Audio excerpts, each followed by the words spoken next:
Olá, chegamos, Enem, tô aí no ar, esta série que tem por objetivo ajudá-lo a ir melhor, ter uma nota muito melhor nessa prova tão cobiçada que é a prova do Enem, 2 finais de semana, primeiro final de semana, a prova de humanas, professor Oswaldo. Como é que está, meu amigo? Tudo bem? Sempre Tudo bem? jóia?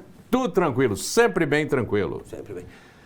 Lembrança, você pode também nos ouvir 97.1 FM pela manhã ali, perto das 7 horas, mais ou menos, 5 para as 7 nós entramos no ar, trazendo assuntos ligados ao ensino e também à noite, 97.1 às 22 horas e 55 minutos. Quanto mais programas como esse existirem, debatendo, trazendo assuntos relacionados às provas, não precisa ser só do Enem, das universidades federais, das universidades estaduais. Por quê?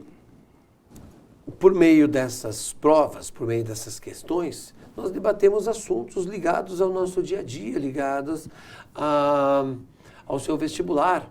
Isso é fundamental para que você tenha uma nota melhor, que você consiga ir melhor nessa prova. Professor Oswaldo, nosso assunto de hoje. Vamos, uma questãozinha, né? Vamos, questãozinha do Enem, de 2020, né? E eu também gosto de dizer, Laércio, que para você também que gosta de cultura, que gosta de conhecimento, né? Independente de estar procurando uma prova de vestibular ou não, prova do Enem, venha conosco também, se envolva aqui nos todos os temas que a gente trabalha pensando em você. Nós vamos conversar, Laércio, sobre uma questãozinha que trata do tema água. Né? Nada, nunca foi cobrado no Enem. Não, água também né? Nunca apareceu, né? Nunca apareceu, nunca foi redação. Não. Foram 2 redações e de maneira lateral uma terceira. E eu vou dizer o seguinte, o único tema que apareceu em todos os Enems. Junto com cartografia, sim. Então. É que a cartografia ela vai aparecendo de várias maneiras, sim, né? Sim, ora sim, como escala, sim, ora sim, como longitude, latitude, e ora na leitura de mapas. Mas água, ela aparece em geografia, ela aparece em química. E agora aparece em história também. E já foi em redação também. E sem contar que, se você olhar, então é um histórico de acontecimentos que a nossa civilização pôs sobre este elemento, ao ponto de torná-lo escasso, que é o mineral mais caro que nós temos. Nada é mais caro do que este mineral. Como assim? Eu gasto 1.000 litros de água e custa tanto. O caro aqui não é comparando simplesmente com um diamante. Pensa, no diamante eu vivo... importância, né? Eu vivo sem o importância. Sem o diamante eu vivo, sem ouro eu vivo. Claro. Mas sem água... Lamento muito, não tem chance. E sempre, né, se nós pensarmos ao longo da história, a água é a base da sobrevivência e da construção das civilizações. Só pensando, né? em Roma. Sim, exatamente. Você vai pensar em se Paris, nós pensarmos né? nos aquedutos romanos, né? Se nós pensarmos no que nós vamos conversar aqui a respeito dos canais de irrigação do Egito Antigo, sim. Existiria Egito, civilização egípcia, sem o Nilo? Acho complicado. É a frase, né? O Egito é uma dádiva do Nilo. Né? Daí viajamos para os romanos, daí vamos fazer o seguinte, você vai encontrar, a partir de agora, muitas manchetes, porque as Olimpíadas na França, as próximas, a França está prometendo liberar banho no Sena a partir das Olimpíadas. Tão grande é o seu trabalho de recuperação do Rio Sena. E foi um dos rios mais poluídos que já existiu. Sim, porque jogava tudo ali. Junto com o Tâmisa, eram os 2 rios mais poluídos. Tipo o que nós temos hoje, o Rio Belém, Curitiba, mas o governante é culpado. Não, quem é o culpado não é o governante, são as pessoas que não ligam. Principalmente quando ele entra no centro de Curitiba, os prédios, muitas casas, jogam os dejetos direto no rio. Não tem como, não tem como. Se parar hoje de jogar os dejetos, amanhã o rio está limpo. O rio, no centro da cidade, ele foi canalizado no centro de Curitiba. Para você que está aqui em Curitiba, você que não, nós Pense temos na sua cidade. Né, pense na sua cidade, mas aqui em Curitiba especificamente, o rio ele foi canalizado e transformado em esgoto. Sim. Né, fechado e transformado em esgoto aqui em Curitiba. Quer ir né? para a questão? Mas vamos lá, vamos para a questão? Vamos nessa. Por favor, Bem, coloca para nós o enunciado. Coloque a questãozinha. Então, vamos lá, uma questão de 2020. Posso fazer a leitura? Não tem problema. Não tem problema. Então, Vai tá. lá. A demanda mundial para a produção de alimentos aumenta progressivamente a taxas muito altas. Atualmente, na maioria dos países, continentes e regiões, a água consumida na agricultura é cerca de 70% da disponibilidade total. É um número, hein? Quando ele diz ali, ó, a demanda mundial para a população de alimentos aumenta... Né, A produção, né? A produção de água. Né? A demanda mundial para a produção de alimentos aumenta automaticamente. Não tem como você produzir alimentos sem água e a população vem aumentando. Vamos fazer uma conta rápida, tá? Nós entramos nesse século, no século que passou, entramos ali em 1900, com 1 bi. Pela primeira vez na nossa história, 1 bi. Terminamos o século com 7 bilhões e estamos indo para 8 bilhões e terminaremos provavelmente com mais de, perto de 10 bilhões se nenhuma catástrofe acontecer até final de 2100. O que é um número absurdo, né? Aí, claro, você pode ter me acusado de ser malthusiano aí, mas é um detalhe que a gente tem que conversar. As áreas não aumentam para a produção. O que a gente tem que fazer? Aumentar a produtividade. No mesmo espaço, você pensa aqui uma área que eu tirasse 100 sacas, eu tenho que começar a tirar 150 no mesmo espaço. Ou seja, melhoria genética. Mas volta ao enunciado porque ele é bem provocativo. Por favor, para a gente Então, pensar. voltando lá, e aí está falando, né? Recursos híbridos no futuro, problemas e soluções, estudos avançados e tal. Mas tem que dizer, justamente a origem, a fonte, né? 70% a água consumida na agricultura é cerca de 70% da disponibilidade total.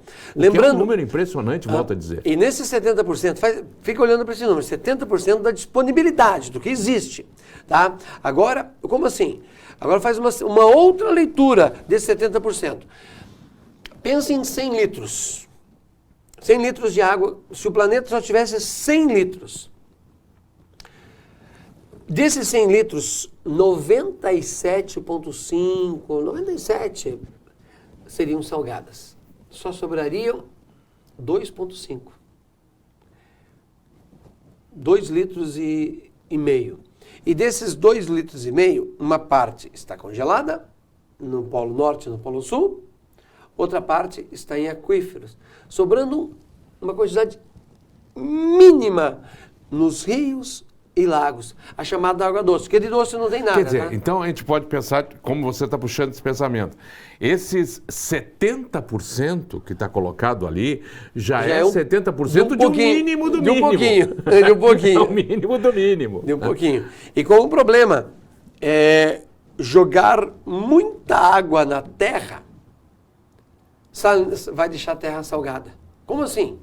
Tá louco? De onde você tirou isso? Faz uma outra leitura comigo. Por que tem sal no mar? Vamos aí fazer sem religiosidade alguma. Cristo batendo um papo com os seus discípulos, né, uma discussão ali. Daí Cristo responde para os caras, vós sois o sal da terra. Cristo sabia que tinha sal na terra.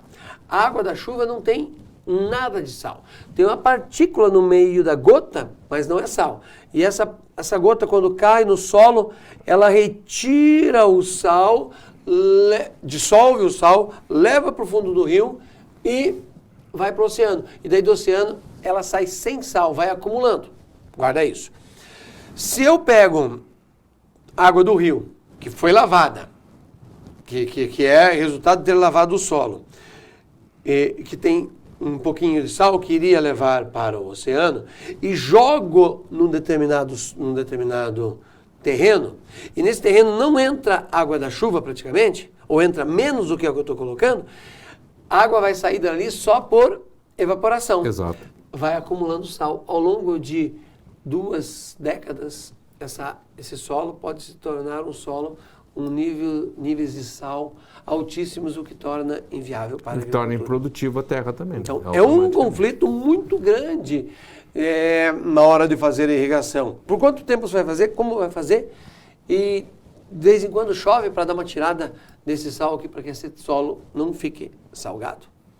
Certo. Sigamos, vamos ver o enunciado para a gente deixar as alternativas. Vamos ver o comando da questão agora ali, só para a gente depois seguir adiante. Vamos lá. Comandinho da questão aí, meu amigão. Por favor. Mande então, para nós aí. Beleza. Só. Para que haja a redução da pressão sobre o recurso natural mencionado, a expansão da agricultura demanda melhorias no... É verdade. Olha só, essa história que nós temos que começar a pensar, e aí está o conteúdo novo que a gente quer que vocês prestem atenção, pensa comigo, como é que nós vamos reduzir a pressão nos recursos hídricos? Sabendo que só tem um pouquinho deles. Ah, mas eu posso pegar a água do mar e dessalinizar. Claro que pode. Agora faça isso lá no litoral paranaense, que está a 0 metro, e traga água para Curitiba, que está a praticamente 1.000 metros de altitude. Olha a quantidade de energia que eu vou ter que despender, né, para poder fazer isso. Para trazer milhões de litros para ir para Curitiba, mas podia ser para São Paulo, né, para Minas Gerais e assim por diante.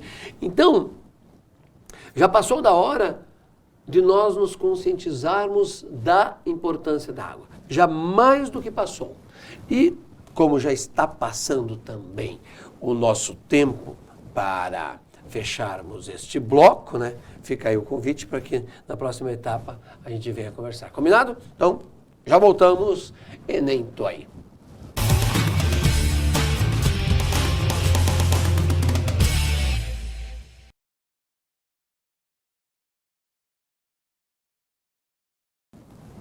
Olá, voltamos!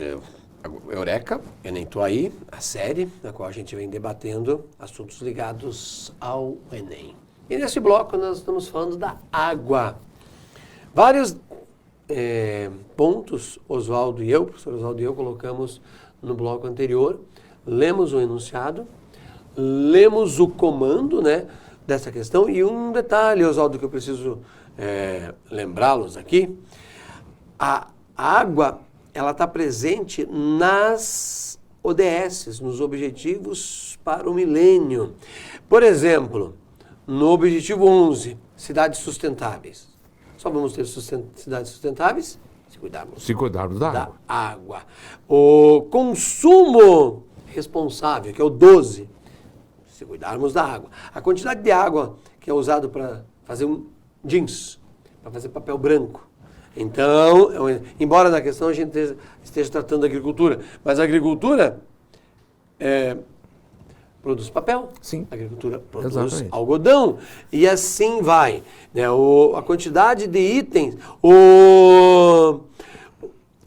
combater alterações climáticas, que é o 13, que é o 14, está falando daí direto da vida na água. Então, o tema água está presente em muitos outros assuntos, entre eles a questão das ODS, os Objetivos da ONU. E sabe, Laércio, eu quando falo em água e na importância da água, e por consequência também a importância da agricultura, né?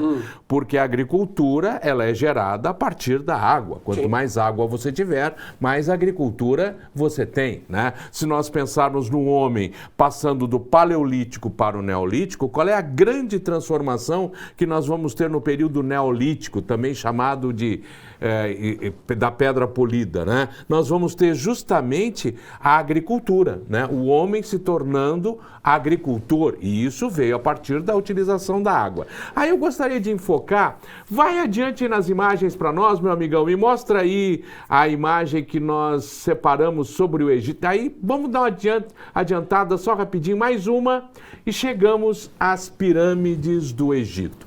Eu gosto, a partir das pirâmides do Egito, a gente pensar um pouquinho na importância da água e na importância da agricultura. Veja, e você olhando para a pirâmide, você fica pensando, como assim, né? Mas vamos fazer alguns cálculozinhos juntos, tá? A maior pirâmide, Laércio, ela tem por volta de 149 metros de altura, tá? Já foi um dos maiores, só foi perder para a Torre Eiffel. Exatamente. Se nós dividirmos isso aí como andares de um prédio, nós teríamos um prédio aproximadamente de 45 andares, tá? Peço para você, aonde você estiver na sua cidade, e nós aqui em Curitiba, ache um prédio de 45 andares. Difícil? Não achou? Não tem problema. Pega um de 10 andares e imagina mais 35 em cima. Faz esse exercício de imaginação. Aí, uma outra coisinha também. Imagine que foram usadas pedras de 2 toneladas, 20 toneladas e no meio, 40 toneladas, tá? Mas tá, o que tudo isso tem a ver com a água?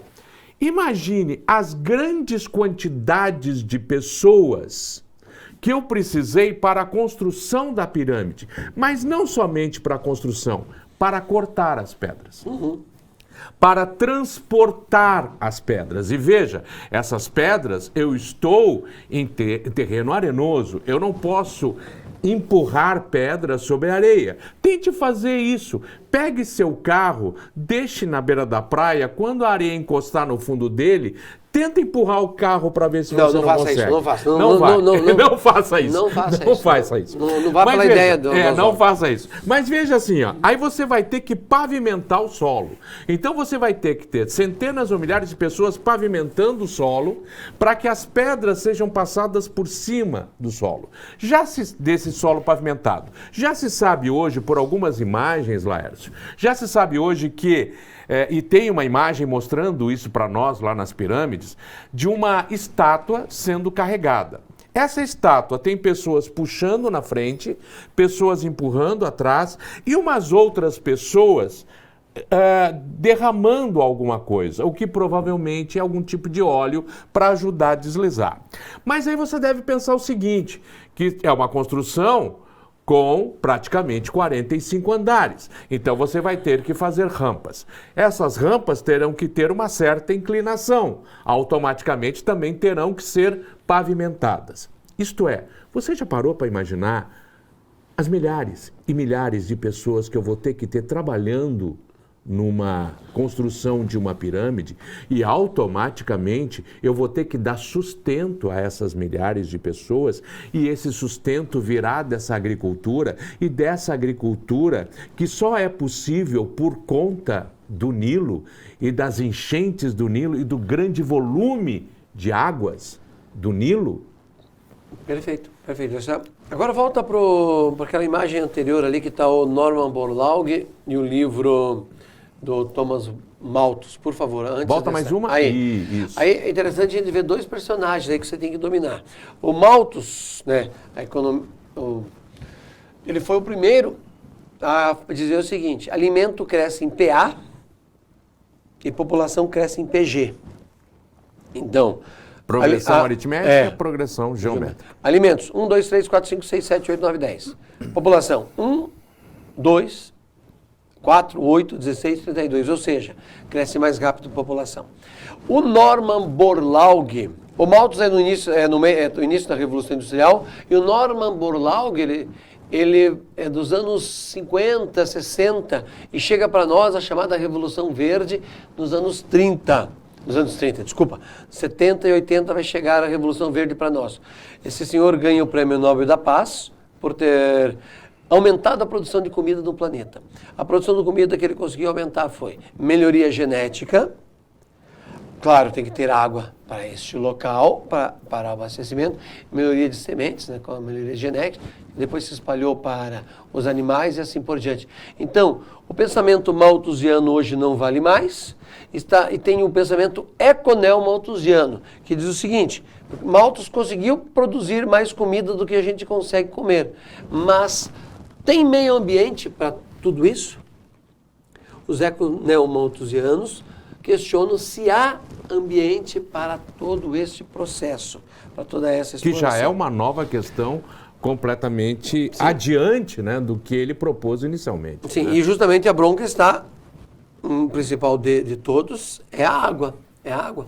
Com a produção agrícola, com o uso de defensivos ou de agrotóxico, como queira, use à vontade essas duas palavras, pode aumentar ainda mais, aumenta ainda mais a poluição das águas. Vamos para as alternativas? Vamos só dar uma olhadinha na última imagem ali, por favor. Tem mais uma imagem. Depois da do Egito. Mais adiante, mais uma mais adiante. Ai. E justamente aí nós temos o Nilo, né? O Baixo e o Alto Egito, sempre lembrando, né, que o Baixo Egito ele é no norte, o Alto Egito no sul. Como assim? Alguém bebeu? Tá de porre? Não, é o seguinte, é que as regiões mais altas, aonde nasce o Nilo, fica ao sul. E aí o Nilo vai descendo ao longo das cataratas, são 6 ou 7 cataratas, até ele chegar no delta, aonde ele deságua no mar Mediterrâneo. E ali nós temos justamente o que caracteriza essa sociedade que vive da agricultura e da grande importância das cheias do Nilo. Você tem a agricultura em grandes extensões de terras férteis ao longo do Nilo, né? Justamente eu mostrei para você, através da pirâmide, o quanto de população o Nilo conseguiu suportar, né? E a produção, e também o trabalho em regime de servidão coletiva, que seriam todos os camponeses trabalhando em prol daquele que seria o rei Deus, né? O faraó, no caso, uma teocracia. Tel, Deus, cracia, governa. Que justamente caracteriza esse tipo de sociedade que também podemos chamar, né, Laércio, de sociedade hidráulica, pelo uso intensivo da água e, claro, né, se seguir para a imagem adiante, mais uma, por favor, meu amigão aí, Eduardo, mais uma imagem. Nós temos os canais de irrigação justamente ali, que vão possibilitar, claro, numa representação artística, mas que vão possibilitar que as águas do Nilo se espalhem por mais regiões, tornando mais regiões férteis, né? Por favor, Eduardo, então agora volta lá nas alternativas para a gente chegar, vai voltar. Aí, então, para que haja a redução da pressão sobre o recurso natural mencionado, a expansão da agricultura demanda melhorias no ou na fertilização química? Acabamos de falar da resposta antes, né, nesse sentido. Escoamento hídrico do terreno, manutenção de poços artesianos, eficiência das técnicas de irrigação ou velocidade das máquinas colhedeiras. Algumas alternativas para você marcar, você estava passando e resolveu, o que tem hoje? Tem uma prova, então eu vou fazer. Vou fazer essa aqui. Aí daí, gostei, vou marcar essas alternativas. Não podia, mas marcaram, né? Então, essa ideia... Complemente, por favor, Oswaldo.